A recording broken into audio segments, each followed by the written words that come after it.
Morant against McConnell.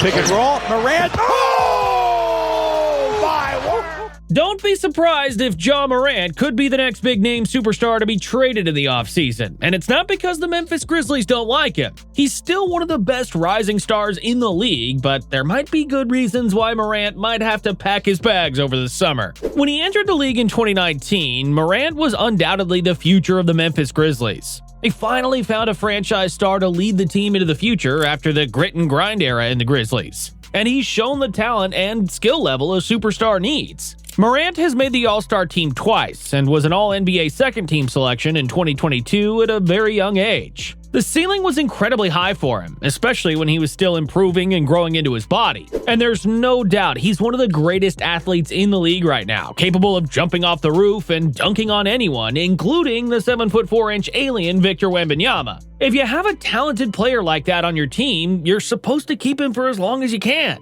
But the problem is that there are potential trade rumors surrounding Morant. The word around the league is that there could be possible offseason moves involving the talented point guard. For the Grizzlies, a lot of late-game situations. Ja in the late-game situation. And the first thing you'd think is that the Grizzlies might be very crazy to want to let go of one of the greatest pure athletes the league has ever seen. Still, nothing is surprising right now, especially when it comes to the trade market. After all, the Dallas Mavericks traded Luka Doncic to the Los Angeles Lakers in a questionable move that still makes people shake their heads today. You don't trade a generational talent like Doncic because players like that come once in 50 years. But the Mavs still thought it was a good idea anyway, and that means it's not impossible for the Grizzlies to also decide to trade Ja Morant, a generational athlete. One of the most popular reasons for the Doncic trade was money.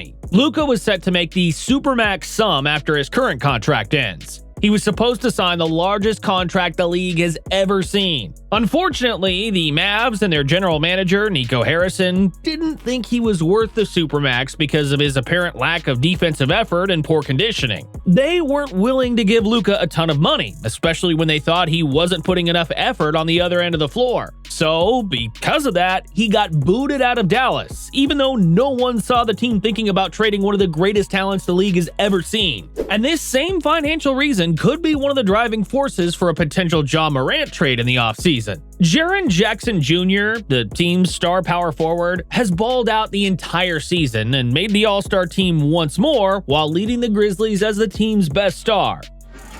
Nice duck in the timing on that duck. Nice. Oh, Jaren with a spin, caught by Williams, and slam. The biggest plot twist is that Victor Wembanyama got ruled out for the rest of the 2024-25 season, even though people thought he was a lock for the Defensive Player of the Year award. Without the top DPOY candidate, Jackson leaped up the ladder and could be the favorite for that award. So if Jackson Jr. wins the DPOY, he's eligible for the Supermax contract, which would allow him to sign the most lucrative contract in the history of the league. And the thing here is that he plays in a small market and on a team that has several players talented enough for max contracts. There's no way JJ would ever not want a Supermax contract. If he demands that sum from the Grizzlies, the franchise could be in very big trouble from a financial standpoint because it could hurt their bottom line and put them deeper down the tax apron. This means that the Grizzlies could potentially lose a lot of money. And because they're a small market team, they're not going to make enough cash from sponsorships, ads, and ticket sales to make up for the tax penalties. Now, this could be the biggest reason why the Grizzlies could trade Morant. He's making a lot of money for the team right now and is locked in until 2028. But with his talent, there's a good chance he's set to make even more money after his current contract ends, especially when he could potentially win more individual awards and become eligible for the Supermax. 3-2 lead in this opening round series. Morant. The Grizzlies cannot afford two Supermax players when a lot of big market teams can't even pay two Supermax contracts. And it's not as if the Grizzlies are full of small contract players. Desmond Bane might not be a Supermax level player, but he's good enough to demand the max sum. This could potentially bite the Grizzlies down the line because of how difficult it is to keep multiple max contract players in a small market that doesn't make a lot of money. That's why rumors point to Morant as a possible trade target during the 2025 offseason. But we all know he's more talented than Jackson Jr. So if that's the case, why won't the Grizzlies just trade JJ instead of Morant? After all, they could save more money by trading away a guy who could earn the biggest contract in league history. Well, the logical choice right now is to keep Jackson Jr. because of Morant's history. No, we're not talking about the off-court issues that plagued him a few seasons ago. That might be part of the equation, but it has more to do with his availability. Morant has never played more than 70 games in his entire career. Since his sophomore season, the most he has ever played was only 63 games because of injuries and off-court problems that plagued him. Sixth. Morant blows by Primo. Attack! This season, he's taking it slowly and hasn't always been available because he's still getting back into shape after suffering a season-ending injury that held him down to 9 games last season. It's safe to say he's not the most available player. As they say, availability is the best ability. Morant's availability problems will likely continue to give the Grizzlies some problems moving forward, and that means he's not a better choice to keep than the other max contract guys on the team. He might be more talented than Jackson Jr. and Bane, and no one's questioning that. But he's not worth the money if he keeps on missing games and struggles to get back to full form. We're not saying this is going to be a Ben Simmons situation where the player still gets paid a ton of money while missing most of the season, but the Grizzlies don't have the financial capacity to pay Morant big bucks while he's missing half the season. Now, the big mystery here is which team would want to take him in the offseason. Well, there are several candidates. The Houston Rockets are rumored to be the frontrunners of a possible Morant trade, and it makes sense because this team needs a big-name superstar to complete its cast. As good as Houston has been this season because of the brand of defense this team plays, the team understands it needs a big star to compete for a title, and Ja Morant could be that star. The Rockets have a lot of talented players they could use for a possible Morant trade. They could use Fred VanVleet's huge contract to match Morant's sum and then use Amen Thompson as the centerpiece of the trade. That way, the Grizzlies get to acquire a young and talented guard who could potentially replace Morant as the future star point guard. Allow Morant to create opportunities. Against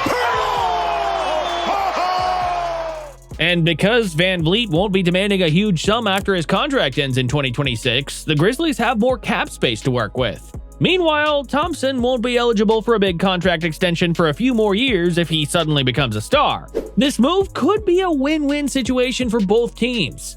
Morant could start fresh with the Rockets and help them compete for a championship. The Grizzlies, meanwhile, can keep their most consistent star on a supermax contract and get capable and talented guards to replace Morant at the backcourt for a fraction of the sum Ja could make in the future if he becomes eligible for a supermax. And Memphis, with the way the team has been playing without Morant in a lot of their games, could still compete for a championship with Jackson Jr. as the centerpiece, surrounded by good star-level players. Everything right now is purely speculative. No one has ever said that the Grizzlies want to trade Morant, even if financial problems could be looming in the future for them. As crazy as the trade market has been over the past few months, especially with the Doncic trade, lightning doesn't strike the same place twice. And that means the chances of Morant getting traded are slim. Of course, we know Ja loves the Grizzlies. He has a huge Grizzlies tattoo on his back, and it would be very awkward if he gets traded to another team. And even if he knows he's a box office draw because of his athleticism, he hasn't said anything about wanting to move out of Memphis to go to a bigger market. He loves Memphis, and we could only assume that the Grizzlies love him as much because they've put up with his antics and off-court issues. But if he does get traded in the near future, we did say that no one will be surprised.